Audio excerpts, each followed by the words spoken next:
हातकणंगले तालुक्यातील तळसंदे येथील श्री ज्योतिर्लिंग शिक्षण संस्था संचलित शामराव पाटील वसतिगृहावर विद्यार्थ्यांवरील अमानुष मारहाणीचा प्रकार काल समोर आला होता। याबाबत संपूर्ण महाराष्ट्रामध्ये खळबळ उडाली असतानाच हे प्रकरण ताजे असतानाच आता आणखी एक प्रकरण समोर आले आहे।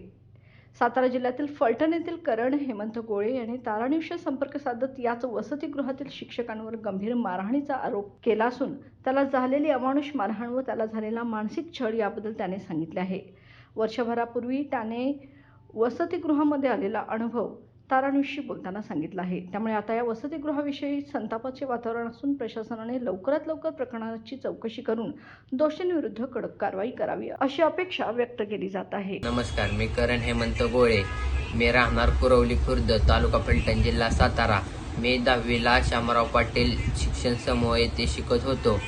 तरी मागल्या वर्षी 10वीत असताना माझ्यावरती अशीच हाणमार झाली होती। तर तिथल्या शिक्षकांना मी म्हटले घरी मी सांगणार, तर शिक्षक म्हणले तू घरी सांगितलं की आम्ही 10वी तुला नापास करणार। त्यांच्यावर बी अशीच योग्य कारवाई झाली पाहिजे।